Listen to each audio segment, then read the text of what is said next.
சென்னையில் ஒரு மரண வீடு, ஒரு துக்கமான ஒரு வீடு.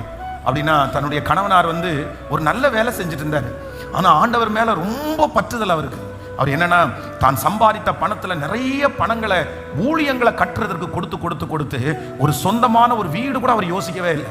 அவர் யோசிக்கும் போதெல்லாம் தன்னுடைய மனைவி ஏதாவது நமக்கு ஒன்று பண்ணலான்னு சொல்லும் போதெல்லாம் சொல்லுவாராமா, அது ஒன்றும் இல்லை, நான் ரிட்டையர்ட் ஆகும்போது ஒரு பெரிய ஹியூஜ் அமௌண்ட் வரும், பிஎஃப் எல்லாம் பிடிக்கிறாங்க, அது வந்த உடனே அதெல்லாம் சேர்த்து போட்டு ஒரு வீடை நம்ம வாங்கிடுவோம், இப்போ நம்ம முடிஞ்ச வரைக்கும் நம்ம செய்வோம் அப்படின்னு சொல்லிட்டு இருந்தவருக்கு திடீரென்று பார்த்தீங்க அப்படின்னா ஹார்ட் அட்டாக் மாதிரி ஒன்று அவ்வளோதான் இறந்துட்டார். அவருடைய அடக்க ஆராதனை.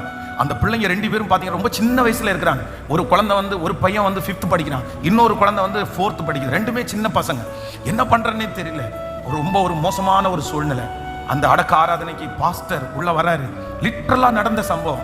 பாஸ்டர் உள்ள அந்த அடக்க ஆராதனைக்கு வரும்போது அந்த சிஸ்டருக்கு துக்கம் தாங்கவே முடியாம ரொம்ப கொந்தளிச்சு போய் பாஸ்டருக்கு பக்கத்துல போய், பாஸ்டர் இதுக்கு என்ன சொல்றீங்க, இதுக்கு என்ன பதில் சொல்றீங்க, இதுதான் எங்க கணவனார், என்ன எனக்கு முன்னாடி அவர் பார்த்தா அவர் பேர்ல ஒரு தீமை கூட நான் அவர் பார்க்கல, அவர் கோவப்பட்டு கூட நான் பார்க்கல, ஏன் இப்படி நடந்துருச்சு, என் பிள்ளைங்க 2 பேருக்கும் என்ன ஆன்சர், இந்த கேள்விக்கு என்ன பாஸ்டர் பதில் சொன்னீங்க, ஏன் ஆண்டவர் எடுத்தார், எதுக்கு ஆண்டவர் எடுக்கணும்? அப்படியே எல்லாரும் ஒரு நிமிஷம் ஸ்டன் ஆயிட்டாங்க. உடனே அந்த ஊழியக்காரர் சொல்றாரு, இல்லம்மா ஏதாவது ஒரு நோக்கம் இருக்கும் ஆண்டவருக்கு, ஆண்டவர் காரணம் இல்லாம எதையும் செய்ய மாட்டாரு, வேற எந்த பதிலுமே அவரிடத்துல இல்லை. எல்லாம் முடிஞ்சு அடக்க ஆராதனை பண்ணி அப்படியே உள்ள வந்துட்டாங்க. அது ரொம்ப நாள் அவருடைய மனசுல ஆறாத காயமா இருந்து, சமீபத்துல ஒரு மிகப்பெரிய ஆச்சரியம் என்னன்னா, அந்த 2 பிள்ளைகளும் வளர்ந்து நல்லா படிச்சு இன்னைக்கு மூத்தவனுக்கு வெளிநாட்டுல அமெரிக்கால ஒரு நல்ல வேலை, ஒரு மாசம் பாத்தீங்கன்னா கிட்டத்தட்ட 18 லட்சம் ரூபாய் இந்த மனுஷன் சம்பாதிக்கிறார்.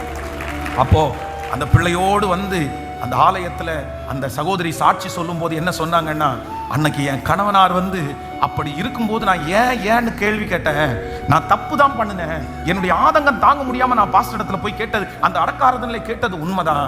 ஆனா இப்ப சொல்றேன், என் கணவனார் மட்டும் இருந்திருந்தா என் பிள்ளைகளை இவ்வளவு பெரிய உயர்வான இடத்துல நான் பார்த்திருக்க முடியாது, என் பிள்ளைகளை இவ்வளவு ஒழுக்கமா வளர்த்திருப்பனான்னு எனக்கு தெரியாது. ஆனா என் கணவனார் இல்லாததுனாலதான் என் பிள்ளையை இவ்வளவு தூரம் கர்த்தர் வளர்த்திருக்கிறாரு. கர்த்தர் எப்பவுமே தீமையே செய்ய மாட்டாரு, கர்த்தர் எப்பவுமே நன்மையை மட்டும்தான் செய்வாருன்னு அவங்க சாட்சி சொன்னாங்களாமா. ஆண்டவருடைய பிள்ளைகளே, இன்னைக்கு யாரோ ஒருத்தர் அப்படிதான் வந்திருக்கலாம். ஏன் ஆண்டவரே நான் இவ்வளவு ஜெபம் பண்றேன் இல்ல, ஏன் ஆண்டவரே நான் இவ்வளவு உண்மையா இருக்கிறேன் இல்ல, ஏன் ஆண்டவரே நான் இவ்வளவு உழைக்கிறேன் இல்ல, ஏன் ஆண்டவரே. ஆனா கர்த்தர் இன்னைக்கு வாக்கு கொடுக்கிறார், இது எப்படி ஆகும் என்று சொன்ன உடனே கர்த்தர் பதில் கொடுக்கிறார், பரிசுத்த ஆவி உன்மேல் வரும், உன்னதமானவருடைய பலன் உன்மேல் நிழலிடும்.